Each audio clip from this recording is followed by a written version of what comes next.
Bon. Hier, j'ai fait une liste des vidéos que j'aimerais faire. Donc, prenons la liste et on va voir ce que je choisis pour aujourd'hui. Aujourd'hui, je vais vous parler de mon expérience personnelle sur comment j'ai appris, compris, etc. que j'étais LGBT, que je faisais partie de la communauté LGBT. Et on va faire tout ça On va sortir, hein, parce que c'est le matin et que je n'ai rien à petit-déj. Donc du coup, on va partir ensemble, marcher un petit peu dans la rue, aller acheter un pain au chocolat et selon l'heure qu'il est, faire un petit peu de course après. Non, c'est parti. Regardez. Et là aussi, enfin c'est pas des drapeaux là, mais...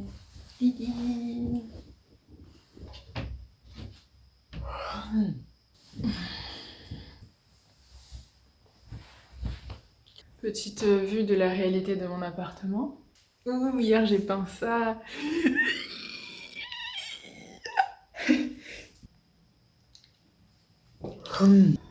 Alors déjà, pourquoi est-ce que je fais ce genre de vidéo?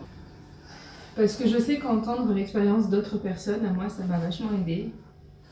Et ça m'a permis de me rassurer sur le fait que on n'a pas tous forcément la même expérience.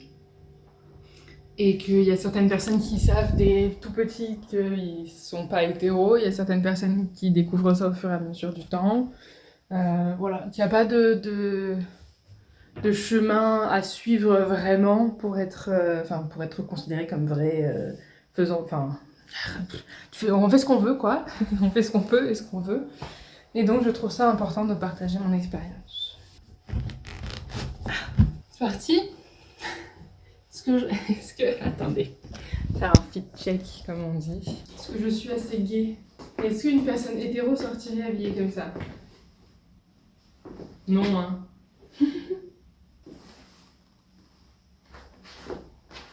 Les poubelles que je dois sortir depuis 2 semaines. Déjà, un truc que je trouve important de dire avant de commencer à parler de mon histoire, c'est que personne ne te doit son histoire. Moi, ma découverte est ok, et c'est moi qui viens avec le fait de vous la raconter, mais il y a peut-être des personnes pour qui leur coming out s'est très mal passé, est une expérience traumatisante, et si vous voyez que la personne ignore ces questions-là, personne ne vous doit de vous dire ses attirances, son genre, personne ne se doit de vous expliquer son histoire, rien de tout ça, voilà. Petit bruit des oiseaux. Ensuite, pour ce qui est du masque, je le mets quand je croise des gens, évidemment quand il y a des gens sur le même trottoir, mais là, il n'y a personne devant, je vois personne, il n'y a personne derrière, je vois personne, il n'y a personne devant, je vois personne non plus, mais vous inquiétez pas, je ne filme pas les amis, je mets mon masque quand je croise des gens. Bon alors, commençons quand j'étais petite. Quand j'étais petite, je n'ai jamais été intéressée par les garçons. En même temps, il n'y avait que 5 garçons dans ma classe. De la maternelle jusqu'au CM2, donc forcément c'était complexe, mais je n'ai jamais été intéressée par les meufs non plus, enfin pas de façon amoureuse, en tout cas ouverte. Et je sais que ça me complexait de ouf le fait de pas être intéressée par les garçons, parce que j'avais toute ma famille, ma grand-mère surtout me demandait H24 alors et les garçons et tout, j'étais en mode mais non, ils sont tous cons. Voilà.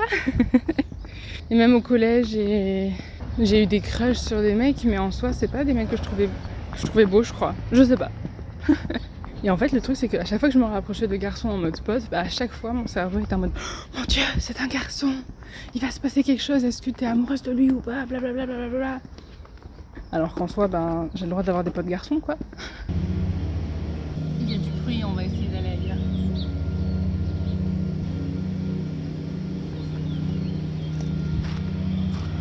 Bon, donc du coup, il y a toujours du bruit, mais on va pas râler. C'est la vie, et on va remercier la personne qui est sur son tracteur là et qui fait du bruit pour rendre le parc plus agréable pour nous, qui doit sûrement être payé une misère, qui fait ça tôt le matin, et qui lui est dans le bruit constant. Bon appétit les amis, n'oubliez pas de manger, c'est important pour votre petit corps.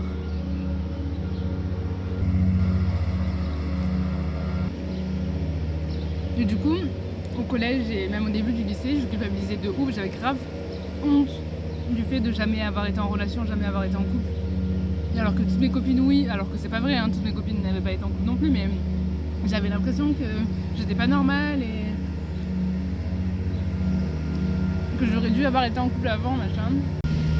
Genre personne m'avait jamais demandé d'être en couple avec moi, personne que je connaissais avait un crush sur moi, enfin j'étais toujours en mode bah ouais, en fait je suis la petite meuf classique lambda comme les autres, je suis la petite intello, du premier rang de la classe qui est concentrée que sur ses devoirs et voilà, je suis pas une ado classique, personne m'aime bien, dans tous les cas c'est pas grave, c'est tant pis pour moi. Alors qu'il y a rien de honteux à être intello, moi s'il y avait eu d'autres intellos comme moi, j'aurais été bien pote avec eux et j'aurais été intéressée par eux. Hein. J'avais jamais même embrassé quelqu'un, tenu la main à quelqu'un romantiquement. Nada, rien, niet. Jusqu'en décembre de mon année de terminale. Décembre de mon année de terminale, du coup, premier flirt, on va dire. Premier bisou avec un garçon. Et ça ne m'a rien fait. Rien. Genre vraiment. Je crois que ça a duré une semaine, on a dû se voir une fois pendant qu'on était en couple, genre le jour où on s'est embrassé où il m'a embrassé pour la première fois. Et genre la soirée de son anniversaire où c'était une soirée avec des amis à lui et tout. Et c'est tout. Et ensuite il m'a envoyé un message en me disant ouais, je crois que c'est pas une bonne idée et tout. Je sens qu'on n'est pas... je me sens pas hyper investie dans la relation et tout, je préfère arrêter. J'étais en mode ok. Genre ça a duré une semaine, j'en avais rien à faire en fait que la relation se termine. J'étais plus triste que ma première relation se termine, genre en mode oh non mais j'avais été enfin en couple et tout, vas-y pourquoi il faut que ça se finisse, moi j'étais heureuse d'être en couple. Plutôt que genre j'avais rien, enfin voilà. Je sais pas, je pense que c'est assez clair. J'avais rien à partager avec lui, on n'avait jamais trop parlé avant, enfin. Et donc c'est là que quand il m'a embrassé et qu'il a cassé au bout d'une semaine et que ça m'a rien fait, que j'étais en mode peut-être que je ne suis pas hétéro. Non, il y avait un truc avant, j'ai eu un an d'amitié très très intense avec une meuf où j'ai été assez... c'était une relation toxique quoi, une relation d'amitié toxique. Et je m'étais liée très très fort à elle et je me rappelle avoir pensé avoir dit, mais je sais pas si je la considérais comme une amie ou comme une relation amoureuse ou comme la famille. Mais en tout cas, je m'étais liée très très fort à elle et ça aussi, ça m'a fait poser des questions. Me poser des questions. Il n'est pas très bon le pain au chocolat. Donc ensuite, ça c'est mon amitié toxique, c'était en toute l'année de première. Mon premier bisou avec quelqu'un, c'était milieu de décembre de terminale. Donc pour celles qui sont pas en France, première j'avais 16 ans, terminale j'ai 17 ans. Et puis ensuite, pendant toutes ces années-là, j'ai parlé hyper régulièrement à mon ex, genre en tant que pote. Puis du coup de décembre à genre avril, mai, juin, j'étais quasiment persuadée d'être lesbienne. Enfin, je ne voyais pas d'intérêt je n'étais pas attirée par les mecs plus que ça. Mais par contre, j'ai été attirée par des meufs. Et c'est là une des vidéos qui m'a aidée à comprendre mes attirances. C'est une vidéo que je mettrai en extrait ici de... Ah merde, je sais plus comment elle s'appelle. Enfin bref, il y a une scène où il y a deux meufs sur un lit et je suis en mode oh mon dieu. Bref, voilà. À cette période-là aussi, j'avais regardé beaucoup de... Alors c'est des vidéos que je conseille pas du tout, mais moi ça m'avait aidé visiblement. C'était des vidéos de gars qui allaient dans la rue et qui demandaient aux meufs de les embrasser. Et ça finissait souvent en bisous très très sensuels, voire sexuels, tu vois, mais dans la rue. Et j'ai passé des heures à regarder ce genre de vidéos en mode... Mais est-ce que j'ai juste envie que quelqu'un me considère comme ça? Est-ce que j'ai envie de vivre ça, genre, avec un mec? Ou est-ce que... Mais en fait, les meufs dans ces vidéos-là, elles sont hyper sexualisées et... Est-ce que c'est pas ça qui m'attire, quoi? Aujourd'hui, j'ai toujours pas la réponse, mais ça fait partie de mes questionnements. Et du coup, pendant ces années de première et terminale, j'avais créé un lien hyper fort avec mon ex, du coup, de 3 ans. Mais qui à l'époque n'était pas du tout un ex, c'était juste un pote avec qui on avait une amitié hyper différente. Et c'était vraiment bizarre, notre amitié. Et puis il y a eu un moment où je sais plus pour quelle raison, il a fallu qu'il dorme à la maison. Et il y avait la possibilité qu'il dorme dans une autre pièce ou dans un autre lit. Et j'étais en mode, mais j'ai déjà dormi avec des meufs, il n'y a pas de raison qu'il se passe des choses avec lui alors qu'il s'est jamais rien passé avec des meufs, alors que je suis pas hétéro quoi.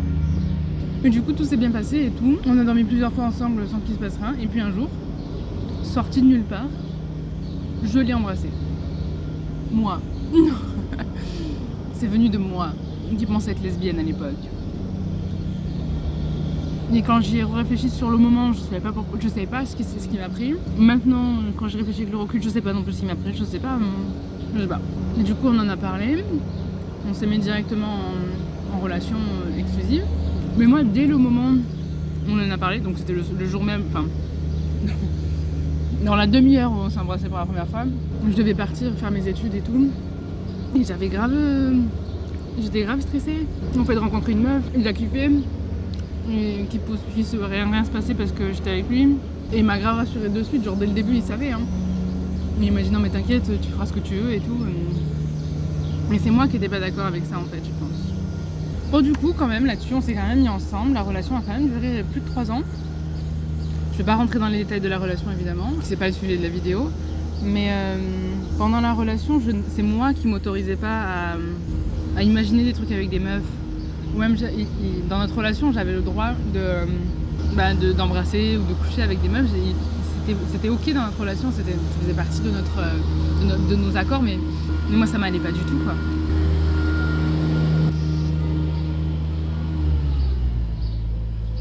Je sais pas si c'est parce que c'était ma première relation et que je voyais vraiment ça en mode exclusif, ou si c'est parce qu'au fond de moi je savais que si j'allais avoir une relation avec une meuf, bah ça allait rien avoir à voir avec les relations que j'ai avec lui et que je serais plus attirée par une meuf. Et donc j'avais pas envie d'avoir une relation avec une meuf parce que je savais que j'allais comprendre qu'il fallait pas que je reste avec lui parce qu'il y avait mieux pour moi, parce que ça me correspondait pas vraiment. Je pense que c'était surtout ça. Hein. Bon, la vidéo dure déjà un petit moment là. Je pense que je vais m'arrêter là et puis je la continuerai en une deuxième partie. À partir du moment où j'ai été inclus dans plus ou moins une communauté de meufs LGBT, comment ça s'est passé, comment s'est passée la rupture par rapport à mes attirances et où j'en suis maintenant. Ça, je vous ferai ça du coup dans la partie 2. J'espère que ça a pu vous intéresser. J'espère que ça a pu être un petit peu utile d'avoir une expérience de quelqu'un d'autre.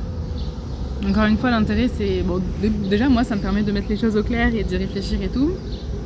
Mais je sais que j'aime énormément regarder des vidéos d'expériences de gens et si... je vous en parlerai la prochaine fois dans la partie 2, mais si j'étais pas tombée sur la vidéo de la meuf qui explique sa rupture, ben je serais probablement toujours avec lui. Donc voilà. J'en ferai d'ailleurs une vidéo réaction je pense. Mais bref, j'en parlerai dans la partie 2. En tout cas, j'espère que le bruit ne vous a pas trop dérangé. Je vous envoie plein de love et plein d'amour. N'oubliez pas de prendre vos médicaments, n'oubliez pas de manger un bout. J'ai mangé devant vous, hein, vous avez vu, j'ai même fini mon pain au chocolat. Hein. Je vais boire de l'eau, je vais boire avec vous encore. Prends le temps qu'il faut.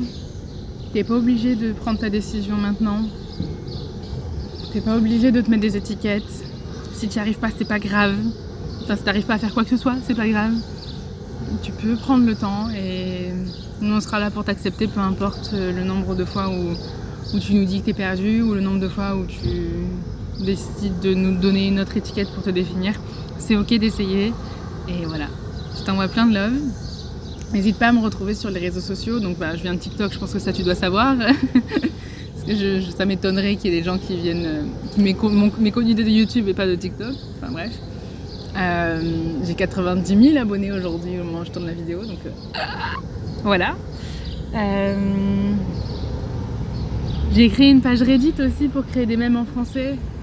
Donc si vous voulez venir, je peux pas faire ça tout seul. Je peux pas le faire seul. Je compte sur vous les amis pour créer des mèmes de communauté LGBT+ francophone. C'est important et ça fait trop du bien. Et puis voilà. Je t'envoie plein de love.